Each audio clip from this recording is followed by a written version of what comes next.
Me quedé mirando mi cuenta bancaria. Los números me miraban como si me acusaran.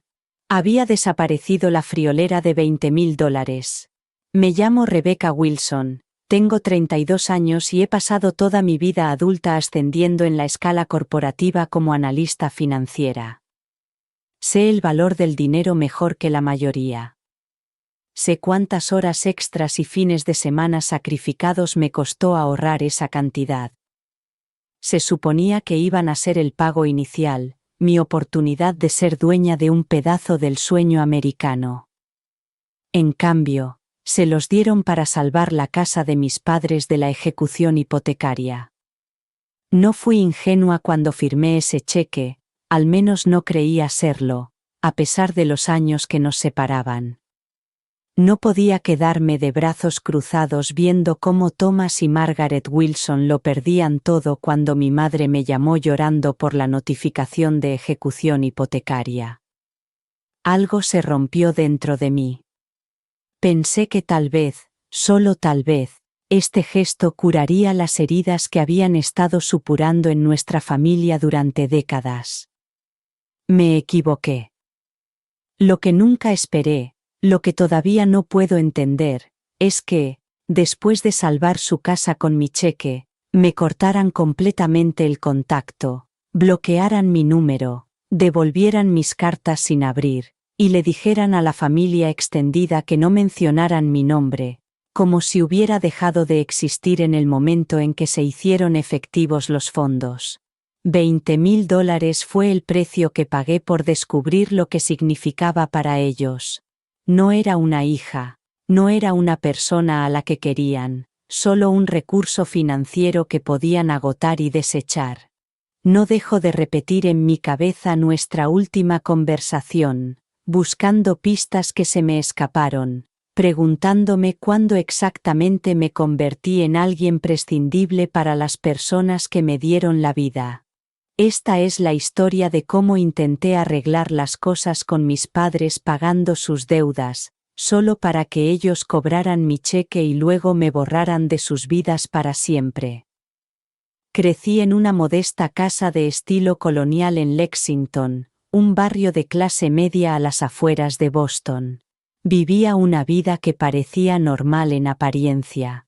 Nuestro barrio estaba lleno de casas bien cuidadas, jardines impecables y familias que organizaban barbacoas en el jardín en verano, pero detrás de nuestra puerta verde, la ansiedad financiera era una presencia constante.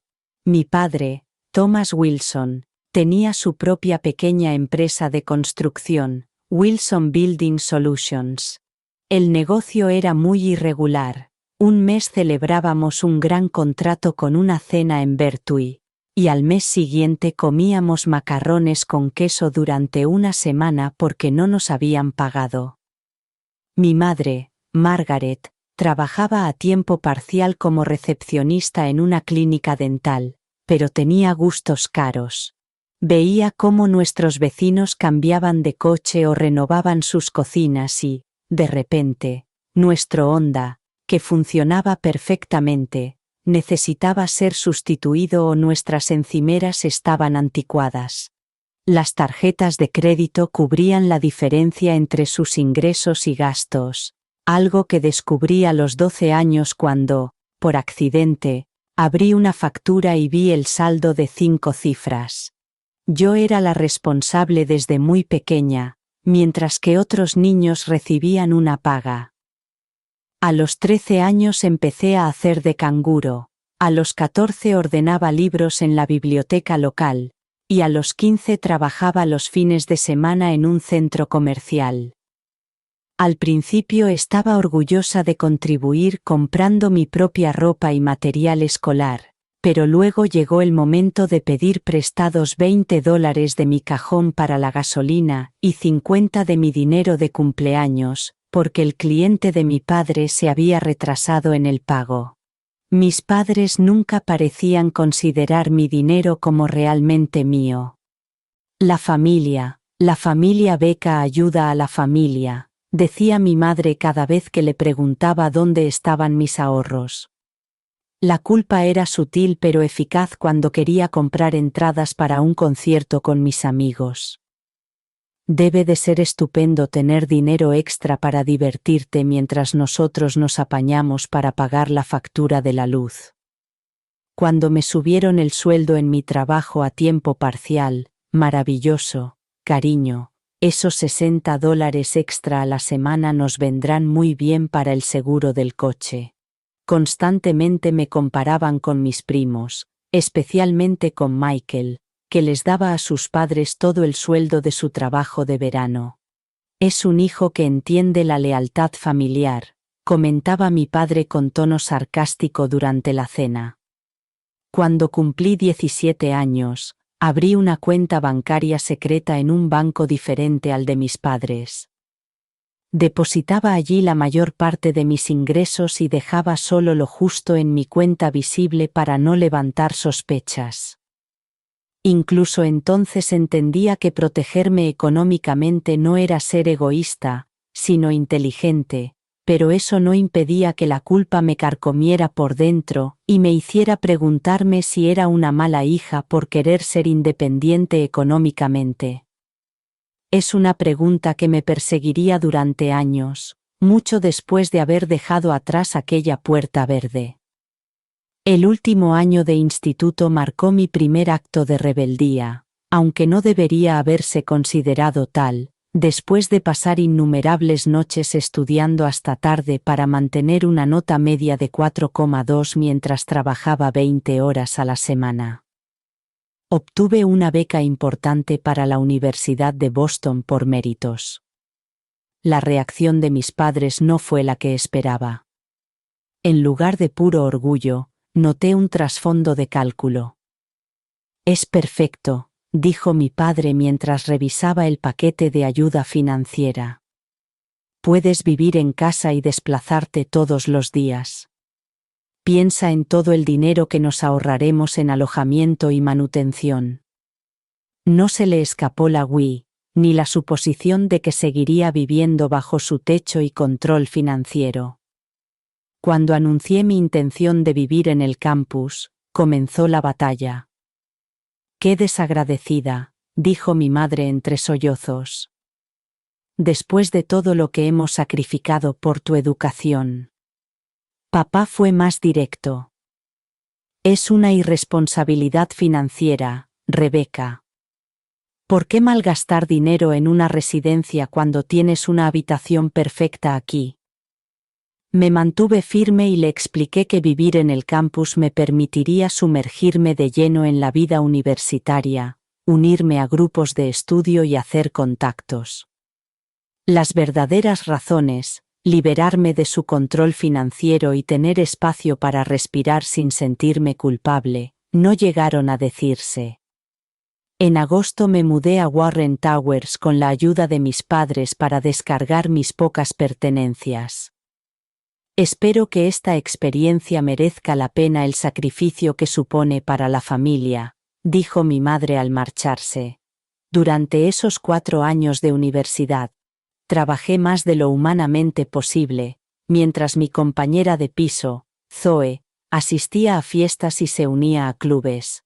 Compaginaba 3 trabajos a tiempo parcial, por las mañanas en la cafetería del campus, por las tardes en la biblioteca y los fines de semana en un restaurante del centro. Entre el trabajo y mi empeño en mantener mi media de nota de 3,9 para conservar la beca, dormir se convirtió en un lujo. Las expectativas de mis padres no disminuyeron con la distancia. Llamaban todas las semanas y, inevitablemente, acababan hablando de dinero. «El camión de tu padre hay que reparar la camioneta. ¿Podrías echar una mano este mes?» O que estábamos un poco justos con la hipoteca. «Solo es temporal. Te enviaré lo que pueda».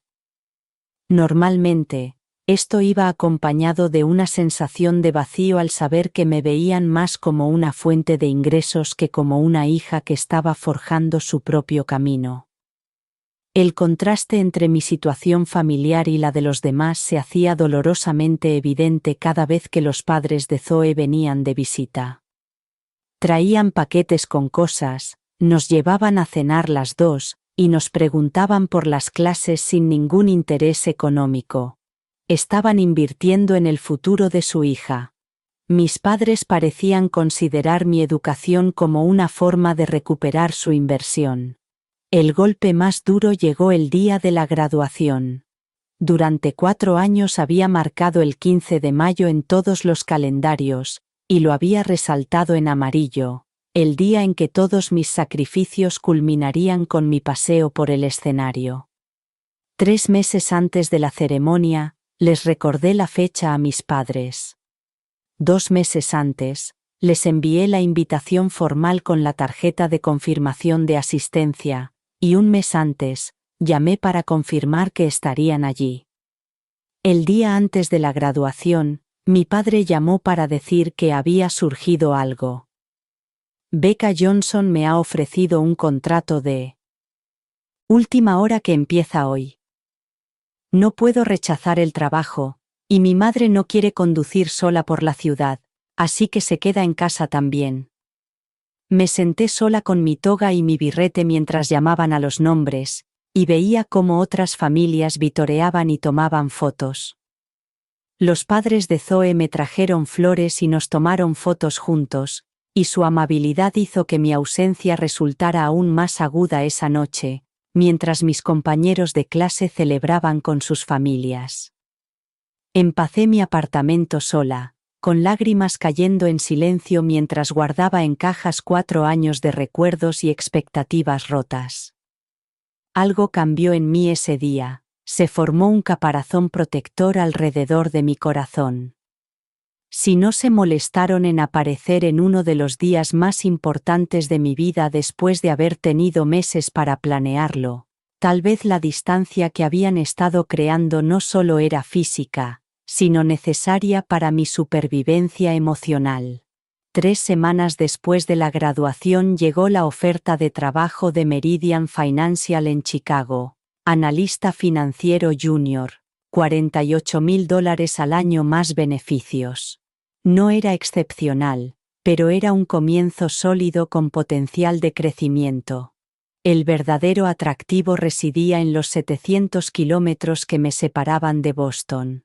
Cuando se lo conté a mis padres durante la cena del domingo en su casa, el tenedor de mi madre golpeó el plato. Chicago es prácticamente otro país, Rebecca. El enfoque de mi padre fue más metódico. Pensemos en esto con lógica, el coste de vida es más alto allí, empezarías de cero sin contactos, debe de haber puestos similares aquí, en Boston. Ya había anticipado esta reacción, y había venido preparado con hojas de cálculo que mostraban comparaciones salariales, ajustes por coste de vida y proyecciones de carrera a 5 años. Lo que no podía cuantificar en un papel era el valor de la distancia, de construir una vida libre de sus expectativas económicas. La conversación se deterioró mientras yo me mantuve firme. Nunca pensé que fueras de los que abandonan a su familia, dijo mi madre con lágrimas en los ojos. Mi padre fue más directo. Después de todo lo que hemos hecho por ti, así es como nos lo pagas, mudándote al otro lado del país. Sentí la familiar mezcla de culpa y resentimiento brotar en mi pecho. No estoy abandonando a nadie, estoy empezando mi carrera, eso es lo que los padres deben querer para sus hijos. La respuesta de mi madre me dolió profundamente. Los padres quieren hijos que se preocupen por la familia, no solo por sí mismos. Me mudé a Chicago 2 semanas después, con su frío adiós aún grabado en mi memoria. Mi apartamento en Wicker Park era pequeño, pero era mío, el primer espacio que realmente me pertenecía. Mientras mis compañeros de Meridian disfrutaban de las horas felices y los brunches de fin de semana, yo trabajaba 60 horas a la semana, decidida a demostrar mi valía. La distancia me proporcionó claridad, sin la presencia constante. Empecé a reconocer patrones en nuestra relación que había normalizado. La expectativa de que mis recursos económicos fueran recursos familiares, la manipulación emocional cuando establecía límites, y la forma en que el amor parecía depender del cumplimiento. La obligación seguía siendo intensa. 3 meses después de mudarme, establecí una transferencia mensual de $500 directamente a su cuenta, no lo suficiente como para afectar significativamente a mi presupuesto, pero sí para aliviar la culpa. Su respuesta siempre era la misma: gratitud inmediata seguida de sutiles insinuaciones de que no era suficiente, de que eso ayudaba con la factura de la luz. Cariño, aunque los impuestos sobre la propiedad vencían al mes siguiente. Después de 2 años en Meridian, recibí mi primer ascenso importante, analista senior con un aumento de $15,000. Ese fin de semana llamé a mis padres para darles la noticia. «Es maravilloso, cariño», dijo mi madre con voz alegre. «Así podrás aumentar tu ayuda mensual, ¿verdad? El negocio de tu padre está pasando apuros». La petición fue tan inmediata y esperada que algo dentro de mí se rompió. En realidad, voy a destinar el dinero extra a mi futuro. Voy a empezar un fondo para la casa y a aumentar mis aportaciones para la jubilación. El silencio al otro lado de la línea era ensordecedor. «Ya veo», dijo finalmente mi madre con tono frío. «Supongo que tu futuro es más importante que la situación actual de tus padres». Esa noche escribí un correo electrónico detallado explicando que, aunque los quería, necesitaba ser financieramente independiente. Les enviaría un último pago de $1,000, pero después dejaría de hacer las transferencias regulares. Su respuesta fue breve. «Entendemos cuál es tu prioridad ahora». Las llamadas semanales se hicieron más cortas y frías. Las conversaciones que antes se desviaban hacia quejas sobre los vecinos o los problemas de mi padre en el trabajo se convirtieron en breves intercambios de información básica. Sin mis contribuciones económicas, parecía que mi valor para ellos había disminuido. Me sumergí aún más en el trabajo, llenando el vacío con logros profesionales.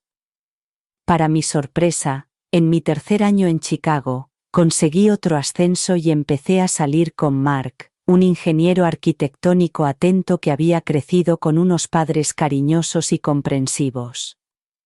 El contraste a menudo me hacía preguntarme qué había hecho para merecer tan poco de los míos. Para mi 3er año en Chicago, había conseguido otro ascenso, y había empezado a salir con Mark, un ingeniero arquitectónico atento que había crecido con unos padres cariñosos y comprensivos, lo que a menudo me hacía preguntarme qué había hecho para merecer tan poco de los míos. Nuestra relación con mis padres se estabilizó en llamadas distantes en días festivos y correos electrónicos ocasionales, pero la calidez familiar había sido sustituida por la formalidad de la obligación. Me decía a mí misma que era normal, incluso saludable, que por fin me valía por mí misma. No podía saber que esa frágil estabilidad era solo la calma antes de una tormenta que me costaría mucho más que dinero. El lunes por la mañana, 3 años después de mi llegada a Chicago, mi teléfono se iluminó con el nombre de mi madre mientras revisaba las proyecciones trimestrales. Dejé que sonara el buzón de voz. No habíamos hablado en casi 2 meses, y tenía una presentación en 30 minutos. La notificación me avisó de que había un nuevo mensaje de voz de 67 segundos. Casi lo borré sin escucharlo, asumiendo que se trataba de otra queja velada sobre mi ausencia o mi falta de apoyo económico, pero algo me hizo darle al play. La voz de mi madre no sonaba con el habitual tono controlado para hacerme sentir culpable, sino que se quebraba por el pánico genuino que sentía. «Rebeca, por favor, llámanos tan pronto como puedas. Estamos a punto de perder la casa. El banco ha iniciado el proceso de ejecución hipotecaria. Tienen 3 semanas antes de que la subasten. El negocio de tu padre, uno de sus principales clientes, North Shore Development, se ha declarado en quiebra y le debe $70,000.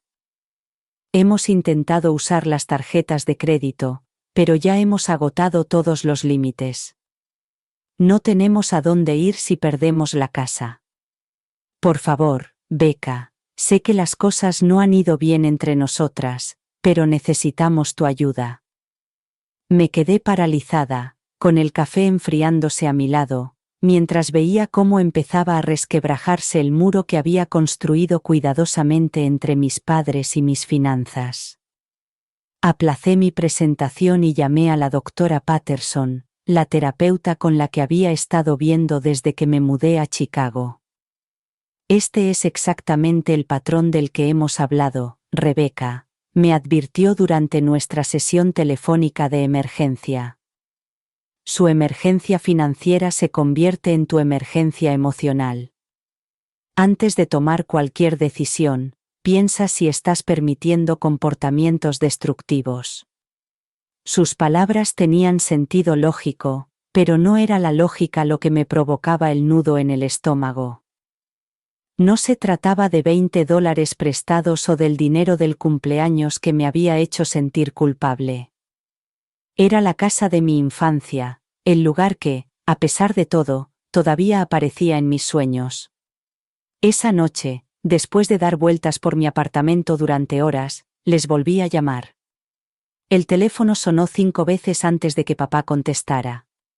Su voz sonaba inusualmente apagada. Becca, gracias por llamar. No hubo acusaciones ni comentarios pasivo-agresivos sobre lo mucho que había tardado en responder, solo un alivio genuino. Mamá se unió a la llamada y lo que siguió fue una conversación muy diferente a todas las que habíamos tenido en años. Nos explicaron su situación con total honestidad. El negocio de papá llevaba años pasando apuros, pero había aceptado el proyecto North Shore como una oportunidad para salir adelante o hundirse.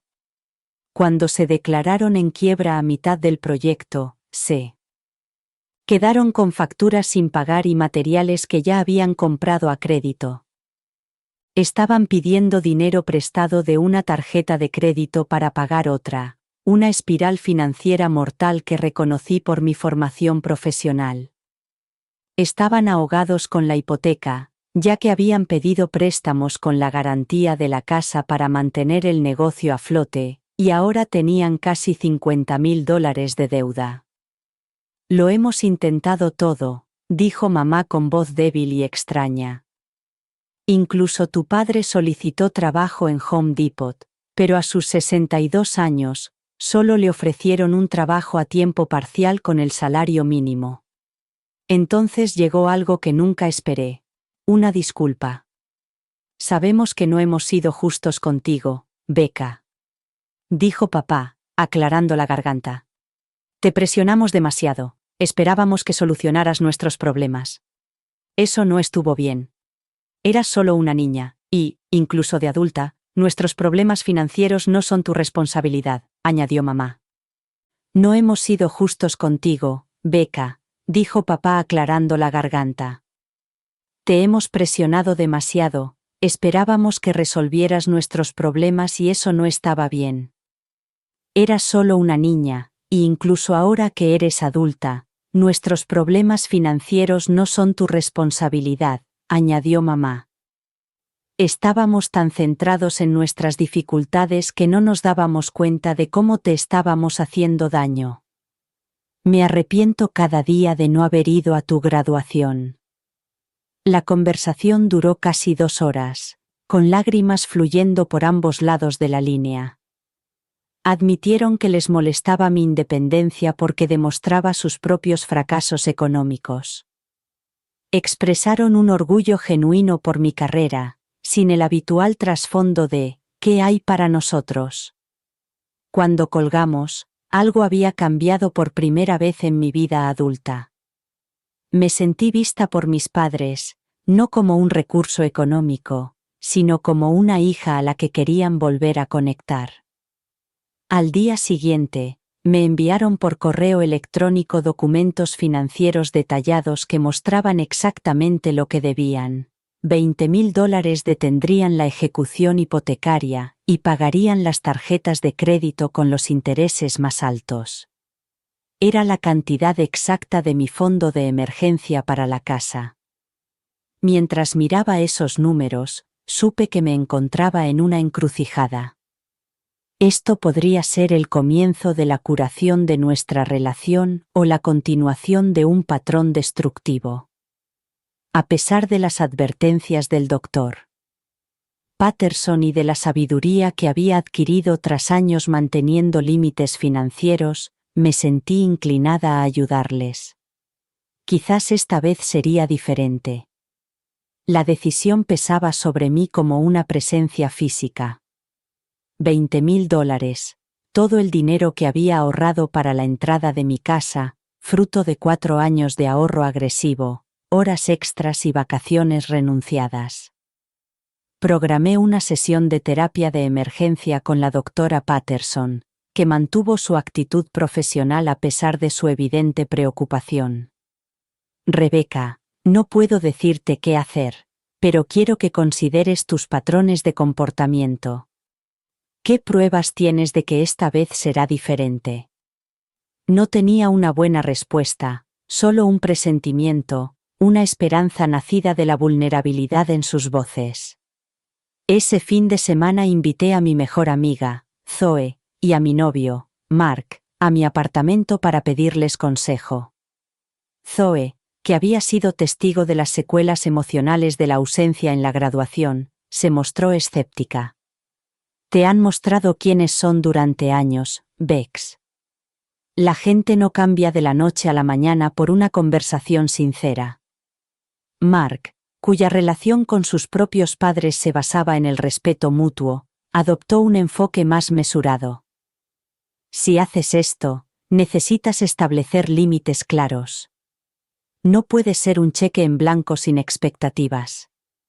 Su cautela estaba justificada, pero ninguno de los dos entendía la complicada maraña de amor, obligación y esperanza que me unía a mis padres. Tras 3 días de deliberación, tomé una decisión. El domingo por la noche llamé a mis padres para comunicarles las condiciones. Les daría los $20.000 con 3 condiciones. Primero, transparencia financiera total. Necesitaba ver todas las cuentas, deudas y fuentes de ingresos para asegurarme de que el dinero resolvería la crisis inmediata. Segundo, se comprometerían a recibir asesoramiento financiero a través de un programa que había encontrado especializado en ayudar a personas mayores a recuperar su crédito y a planificar la jubilación. Y lo más importante, sesiones semanales de terapia familiar, ya fuera en persona cuando los visitara o por videollamada. No se trata solo de dinero, les expliqué con cuidado. Si vamos a reconstruir nuestra relación, necesitamos ayuda profesional para entender cómo hemos llegado hasta aquí. Aceptaron de inmediato y con entusiasmo. Haremos lo que sea necesario, dijo mi padre con una nueva humildad en su voz. Queremos arreglar las cosas entre nosotros, añadió mi madre. Te hemos echado mucho de menos. Estamos listos para empezar. A la mañana siguiente, inicié la transferencia de $20.000 de mi fondo para la casa a su cuenta corriente. Mientras confirmaba la transacción, una mezcla compleja de ansiedad y esperanza se arremolinaba en mi estómago. Acababa de cometer un error colosal, o había dado el primer paso hacia la curación. Las primeras señales eran alentadoras. Ese mismo día recibí la confirmación de que el banco había recibido el pago de la hipoteca y había detenido el proceso de ejecución hipotecaria. Papá me envió una foto suya en la oficina de asesoramiento crediticio recogiendo paquetes de información. Mamá llamó para darme el nombre de 3 terapeutas familiares cubiertos por su seguro y me preguntó cuál prefería. Todos los días de esa semana me llamaron, no para pedir más dinero, sino para compartir pequeñas novedades sobre su progreso. Mamá envió fotos del jardín que estaba replantando y dijo que quería que la casa estuviera bonita cuando la visitara. Papá mencionó que había solicitado un puesto fijo de mantenimiento en el distrito escolar local, con menos dinero que como contratista, pero con ingresos más estables y beneficios. Por primera vez en años, nuestras conversaciones se sintieron genuinas, centradas en reconstruir la conexión en lugar de en transacciones financieras. Empecé a dormir mejor y el nudo de tensión constante en mis hombros se fue aflojando. Quizás la gente podía cambiar, quizás las relaciones podían sanar, quizás el dinero era una inversión en un nuevo comienzo en lugar de una continuación de los viejos patrones. Compartí los avances positivos con el doctor Patterson, que siguió apoyándome con cautela. Me alegra que las cosas parezcan estar mejorando. Rebecca, solo recuerda que el cambio real es una maratón, no un sprint. Observa los comportamientos constantes a lo largo del tiempo. Programé una visita de fin de semana largo a Boston para el mes siguiente, mi primer viaje a casa en casi 2 años. Para prepararme, compré pequeños regalos para estrenar casa. Un juego de paños de cocina que a mi madre le habían gustado en internet, y unos guantes de jardinería para sustituir los viejos de mi padre. Por primera vez desde mi infancia, tenía ganas de ver a mis padres y imaginaba conversaciones que no giraran en torno al dinero y la culpa. Esa esperanza era frágil, pero se hacía más fuerte con cada interacción positiva. Quizás los $20,000 eran un pequeño precio a pagar por la familia con la que siempre había soñado, pero de la que nunca había dispuesto. La primera cita de terapia que falté fue 3 semanas después de enviar el dinero. Mi padre me explicó por teléfono que había tenido problemas con el coche, que la transmisión se había estropeado. Lo cambiaremos para el próximo martes. Acepté la explicación sin hacer preguntas. Los problemas con el coche pasan y habían cambiado la cita rápidamente. El martes siguiente llegó el momento de la sesión, pero no llamé. Cuando llamé por la noche para preguntar cómo había ido la sesión, mi madre respondió con voz congestionada. Los dos estamos con esta horrible gripe que está pasando. El terapeuta ha dicho que no deberíamos ir y contagiar a nadie. Lo intentaremos de nuevo la semana que viene, cuando estemos mejor. Una punzada de duda me invadió, pero se desvaneció rápidamente. Al fin y al cabo, era temporada de gripe en Nueva Inglaterra. Sus llamadas diarias se redujeron a cada pocos días y, finalmente, a 2 veces por semana. Las conversaciones seguían siendo cálidas, pero más breves, y a menudo terminaban con vagas referencias a cosas que tenían que hacer, o visitas que habían recibido. Me dije a mí mismo que era normal, que la intensidad inicial de la reconexión se estaba estabilizando de forma natural en un ritmo sostenible. Entonces llegó la publicación en Facebook. Rara vez consultaba las redes sociales, pero un jueves por la tarde Zoe me envió un mensaje de texto. No son tus padres los de Mohegans. Adjuntó una captura de pantalla de la página de mi primo Michael, en la que se veía una foto de grupo en el restaurante del casino de Connecticut. Mis padres sonreían ampliamente en el centro de la foto, con copas de vino en alto en señal de celebración. La fecha indicaba que la foto había sido publicada 2 días antes, el mismo día en que habían afirmado estar demasiado enfermos para ir a terapia. Mis manos temblaban mientras examinaba la imagen. Mamá llevaba una blusa nueva que no reconocía, pero sí su pelo recién teñido y peinado. Papá lucía una chaqueta de cuero que nunca había visto antes. Parecían sanos, felices, y desde luego, no con gripe. Llamé inmediatamente, con el corazón latiéndome a 1000. Mamá respondió al quinto tono y su voz cambió al instante cuando se dio cuenta de que era yo. Becca, ¿cómo estás, cariño? Tu padre y yo habíamos hablado de llamarte esta noche. Fui directa al grano.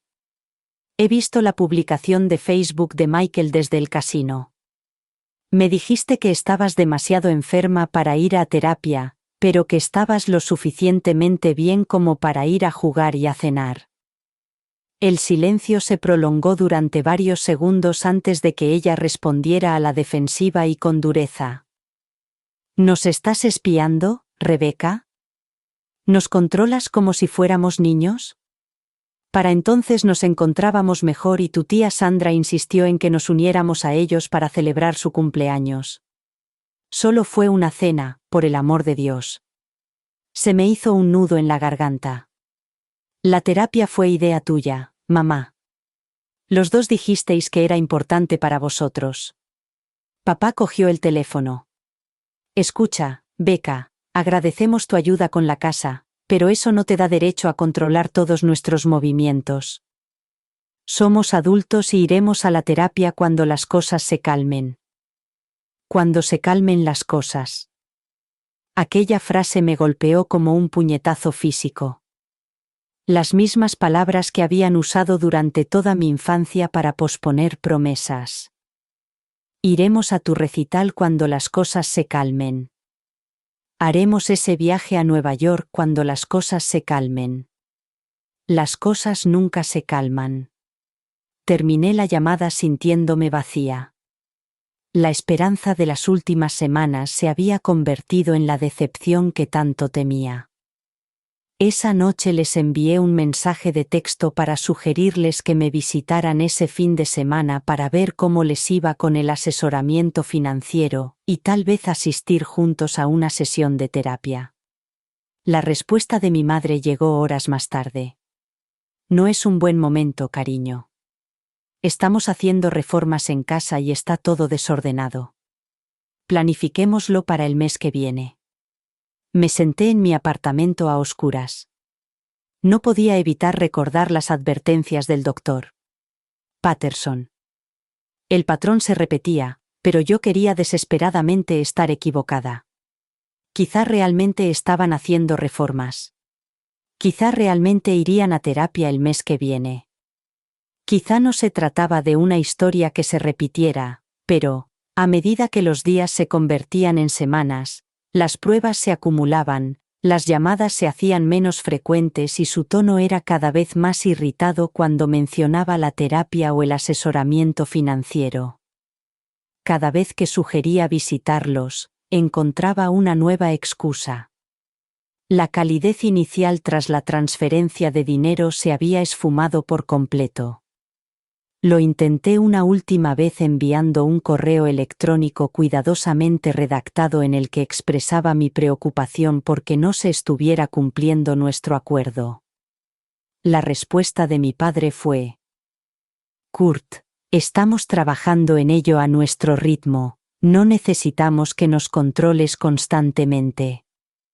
30 días después de enviar $20,000 para salvar su casa, me encontré exactamente donde había estado durante años, al margen de la vida de mis padres, valorado solo por lo que podía aportarles, no por quién era.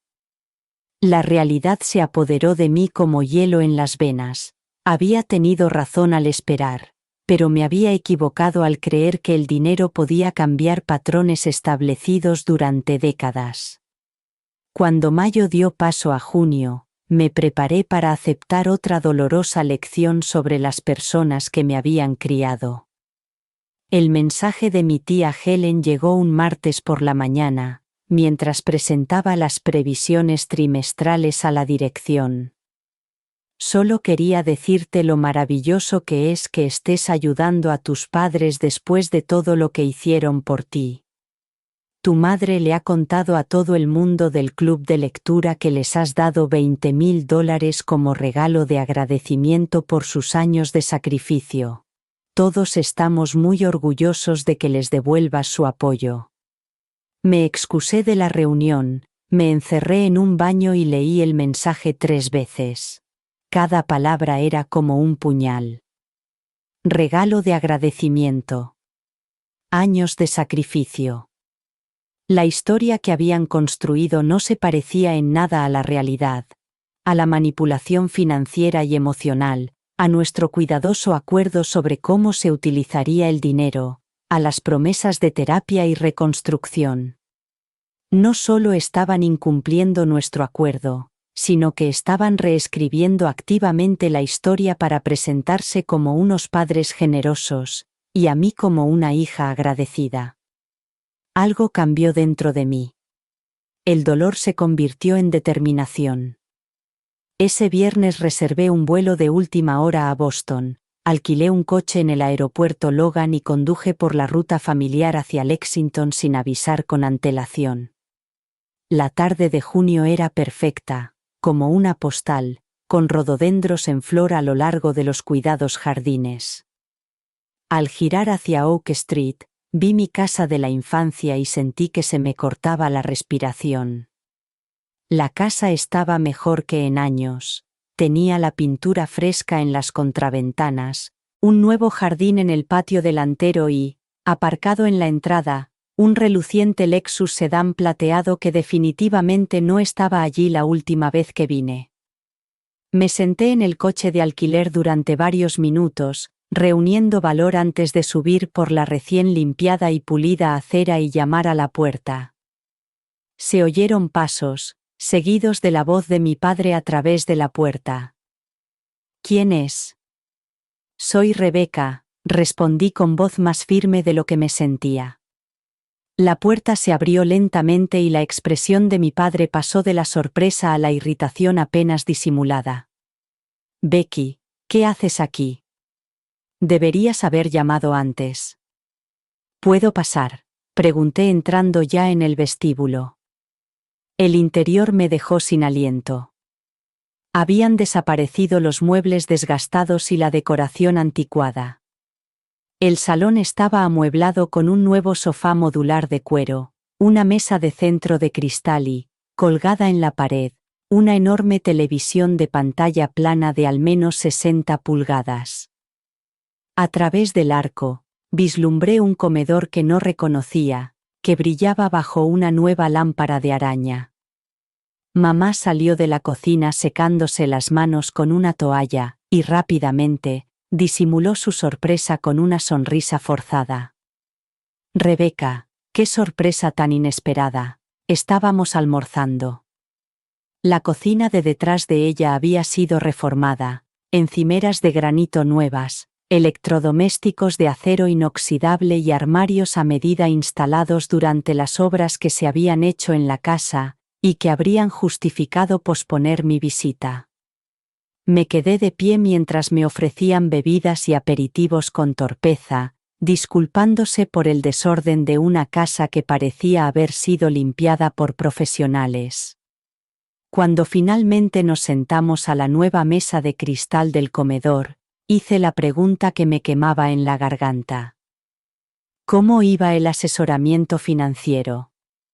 Se miraron antes de que mamá respondiera. Teníamos intención de hablar de eso, pero hemos estado muy ocupados buscando trabajo para tu padre y haciendo todas las reparaciones que necesitaba la casa. Reparaciones, repetí con tono seco, señalando el televisor nuevo. ¿Y era necesario un Lexus nuevo para evitar la ejecución hipotecaria? La cara de papá se ensombreció.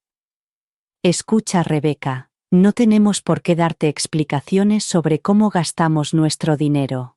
La crisis inmediata ha pasado gracias a tu ayuda, pero eso no significa que no podamos mejorar nuestra calidad de vida. ¿Y la terapia? Insistí. Eso no era opcional, formaba parte de nuestro acuerdo. La risa de mamá era frágil. La terapia es para personas con problemas reales, no para desacuerdos familiares normales. Ahora estamos bien, todo está resuelto, no hay nada más que resolver. Dije alzando la voz a pesar de mis esfuerzos por mantener la calma. Prometiste asesoramiento financiero, prometiste terapia, prometiste transparencia, Y en cambio has comprado muebles nuevos, has renovado la cocina, has comprado un coche de lujo y le has dicho a toda la familia que te di el dinero como regalo para compensar tus sacrificios. Su actitud defensiva estalló al unísono. Papá se puso en pie sobre la mesa. Siempre has sido muy controladora, Rebecca, igual que cuando te fuiste a la universidad y luego a Chicago, pensando que lo sabes todo mejor que los demás. El enfoque de mamá fue más insidioso. Te criamos, te alimentamos, te vestimos, y así es como nos hablas después de todo lo que hemos hecho por ti. El dinero era lo mínimo que podías hacer, teniendo en cuenta todo lo que hemos sacrificado por ti a lo largo de los años.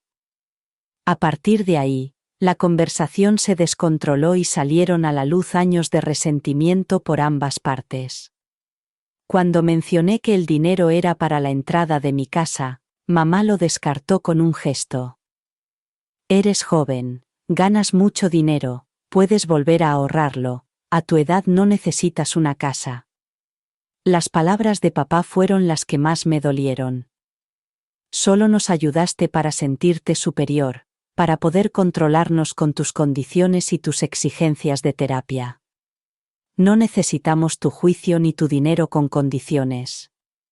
Después de una hora de discusiones interminables, me levanté para irme, emocionalmente agotado. Al levantarme, hice un último intento. No te ayudé para controlarte, te ayudé porque pensé que podríamos reparar nuestra relación, pensé que las cosas podrían ser diferentes. La respuesta de papá fue escalofriante. Las cosas son diferentes, ya tengo que preocuparme por perder la casa. El resto eran solo palabras para hacerte sentir mejor contigo mismo. Caminé de vuelta a mi coche de alquiler con las lágrimas nublándome la vista, $20,000 más pobre, pero infinitamente más rico gracias a la dolorosa claridad. Los padres que había estado buscando, los que me amarían incondicionalmente, los que se esforzaran por comprender nuestros patrones rotos, no existían. Quizás nunca los hubo.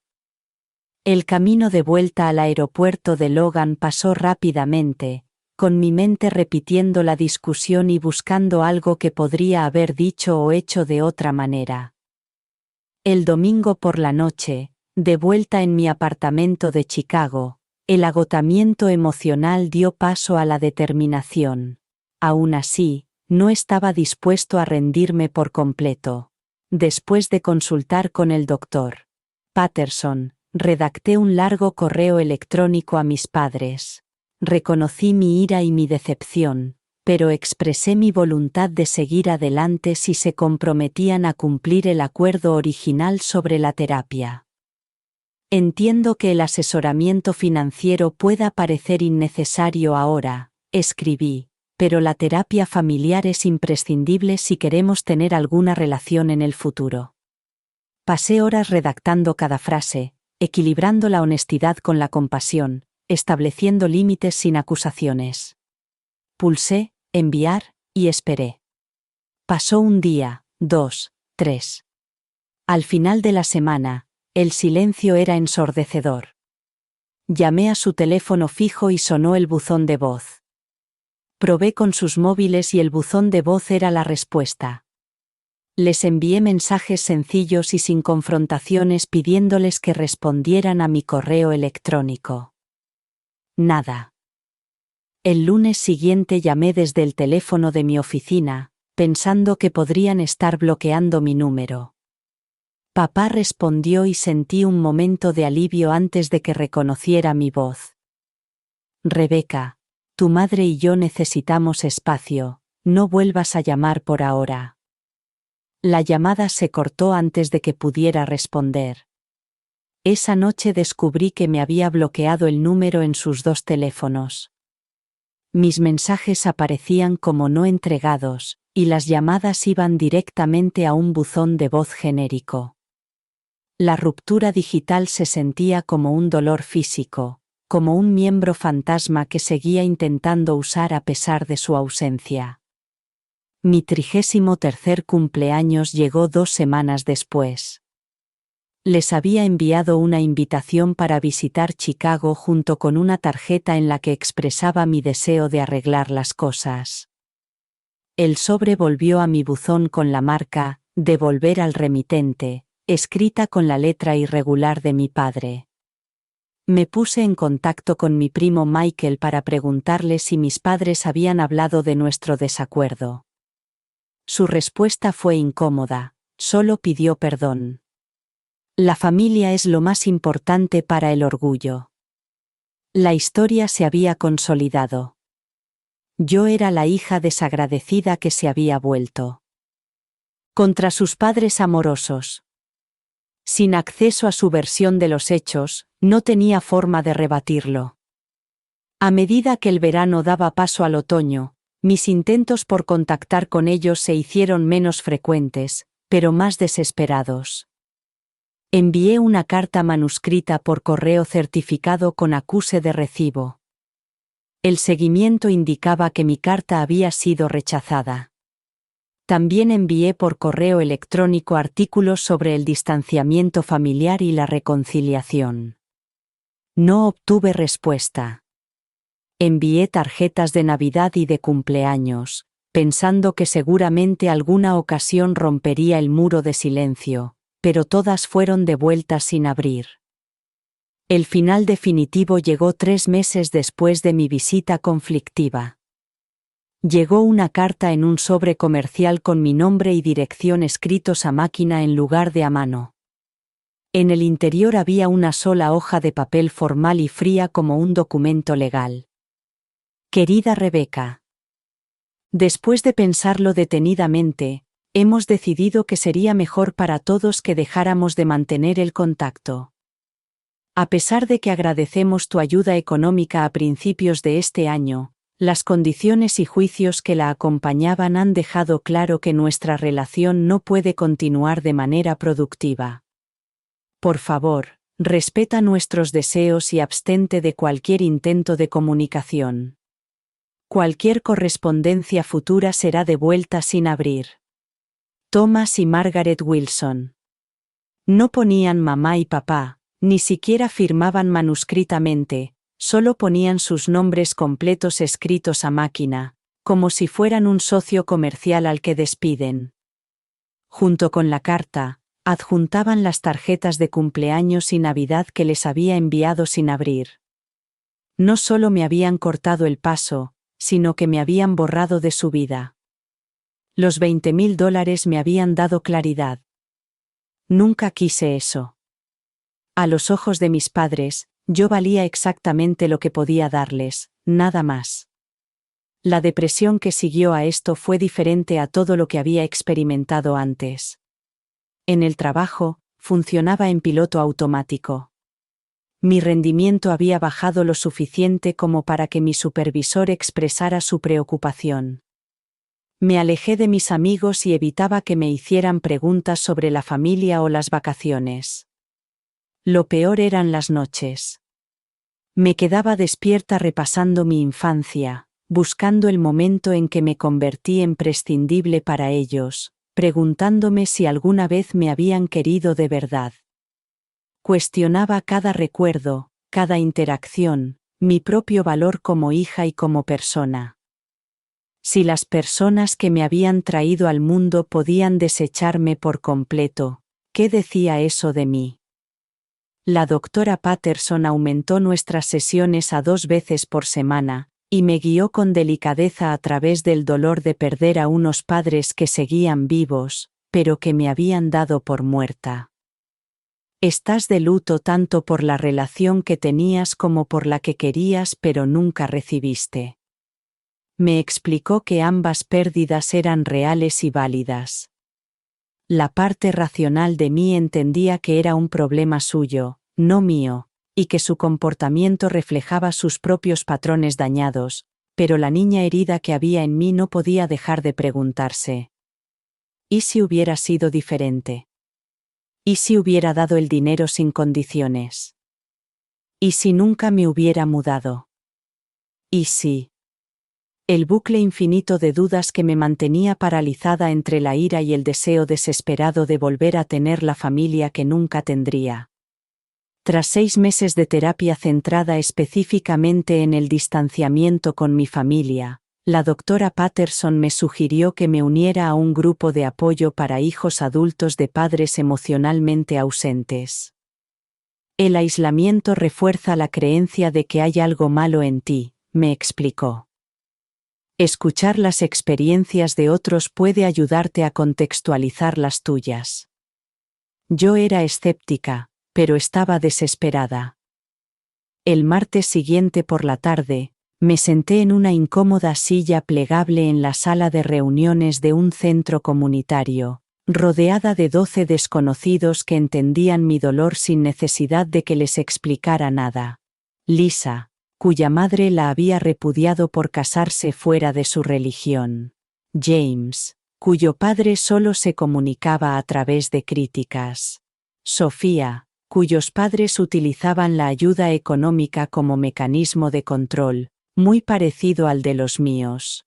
A medida que cada persona compartía su historia, notaba cómo se aflojaba la banda que me apretaba el pecho.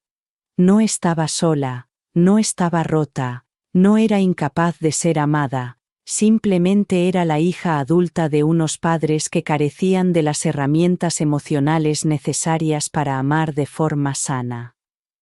Nos reuníamos semanalmente con estos desconocidos que se convirtieron en mi ancla, a diferencia de los amigos bien intencionados que me sugerían la reconciliación, siguen siendo tus padres, o, la vida es demasiado corta para guardar rencor. El grupo entendía el dolor complejo de tener padres vivos, pero muertos para ti. Celebraban las pequeñas victorias, las primeras vacaciones que pasé sin llamar a mis padres, el día que guardé las fotos de mi infancia que me hacían daño, la mañana en que no pensé inmediatamente en ellos 9 meses después de su muerte. Mi tía Helen me llamó con noticias. Mis padres volvían a pedir dinero, esta vez alegando graves problemas médicos. A mi padre le habían diagnosticado cáncer de próstata en fase inicial, tratable pero que requería cirugía y cuyo seguro no lo cubría en su totalidad. Necesitaban $15,000 y habían pedido a los miembros de la familia que transmitieran la petición, ya que yo había cortado la comunicación de manera tan brusca. La culpa y la obligación familiares surgieron de inmediato. Cáncer. Mi padre tenía cáncer. ¿No debería eso trascender nuestro conflicto? El doctor Patterson me ayudó a reconocer la manipulación que estaba ocurriendo. Están utilizando intermediarios para eludir los límites que has establecido. Si tu padre realmente tiene cáncer, eso es desafortunado, pero no anula el trato que te han dado. Después de pensarlo detenidamente, envié un sobre a mi tía con información sobre programas de ayuda financiera del hospital, organizaciones locales de apoyo al cáncer y opciones de cobertura complementaria de Medicare, pero sin cheque. Por favor, pasa estos recursos a mis padres. Les deseo lo mejor con el tratamiento médico, pero no puedo proporcionarles apoyo financiero. Era la primera vez que me sentía bien con un límite sin sentirme culpable. Mi curación continuó de maneras inesperadas. Me ofrecí como voluntaria como asesora financiera en un refugio para mujeres, y utilicé mis habilidades profesionales para ayudar a otras personas a evitar las trampas de la dependencia económica que yo misma había presenciado y experimentado. Empecé a salir de nuevo después de romper con Mark, cuya visión simplista pero bien intencionada de la familia se había convertido en otra fuente de presión.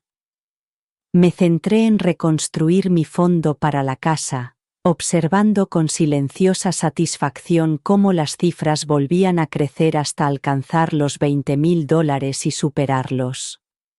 2 años después de la separación, encontré un pequeño pero encantador apartamento en Lincoln Park, con espacio suficiente para una oficina y una habitación libre.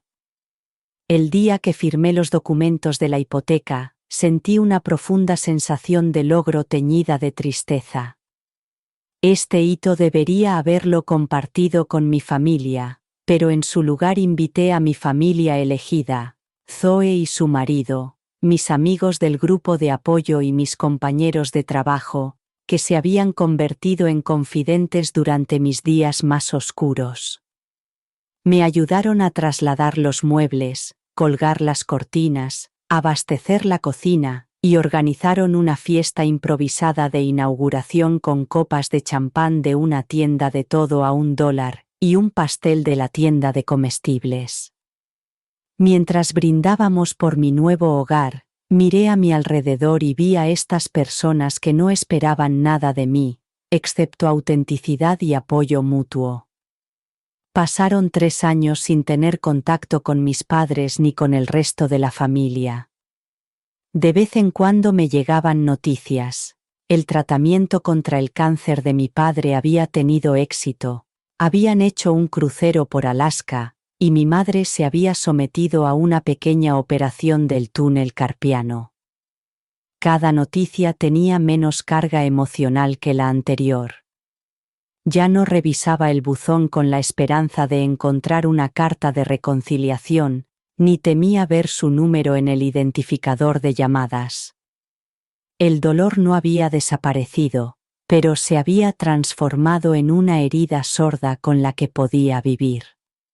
Un jueves por la tarde, vi un nombre familiar en la bandeja de entrada de mi correo electrónico. Michael, mi primo me ha dicho que tus padres están vendiendo la casa, y se mudan a Florida el mes que viene. Si quieres algo de casa, puedo intentar conseguirlo para ti. Me quedé mirando la pantalla, asimilando la irrevocabilidad que esto suponía. La casa que había pagado con mis $20,000 financiaría ahora su jubilación en otro estado. Tras pensarlo detenidamente, rechacé la oferta de Michael. No merecía la pena reabrir heridas que por fin habían empezado a cicatrizar, ni tampoco quería remover el pasado. Diles que les deseo lo mejor en su nueva etapa. Respondí sorprendido al darme cuenta de que lo decía en serio. Esa noche me senté en mi pequeño balcón con vistas al skyline de Chicago y reflexioné sobre los últimos 4 años. Los $20,000 no me habían comprado los padres que quería ni la relación que esperaba. En cambio, me habían enseñado una valiosa lección. Que la verdadera familia se define por el apoyo constante, el respeto mutuo y el amor incondicional, no por la biología. Había perdido a la familia de la que había nacido, pero había construido algo quizás más valioso, una familia elegida, formada por amigos que me querían tal y como era, no por lo que podía ofrecerles. La relación con mis padres se había deteriorado, pero había aprendido a nadar y a construir mi propio barco. Hoy en día, mis finanzas personales son meticulosamente saludables. Tengo un fondo de emergencia bien provisto, cuentas de jubilación en crecimiento e inversiones diversificadas, pero mi verdadera riqueza reside en los límites que he establecido. He recuperado la autoestima y he cultivado relaciones auténticas. A veces sigo soñando con la reconciliación, con que mis padres desarrollen de repente la capacidad emocional que siempre les ha faltado. He aceptado que esta fantasía dice más de mi corazón en proceso de sanación que de su potencial de cambio. La comprensión más profunda que he alcanzado es que, a veces, lo más saludable que podemos hacer es liberar a quienes solo nos ven como recursos en lugar de seres humanos completos dignos de amor. Al dejar ir las relaciones tóxicas, incluso las familiares, permitimos que florezcan las conexiones genuinas. El viaje a través del dolor me ha dado una fuerza que no sabía que tenía, y una sabiduría que no habría podido obtener de ninguna otra manera. ¿Alguna vez has tenido que dejar ir a alguien que solo valoraba lo que podías darle en lugar de quién eres? Es una de las lecciones más dolorosas de la vida, pero también una de las más liberadoras. Si mi historia te ha llegado, te invito a compartir tus experiencias en los comentarios.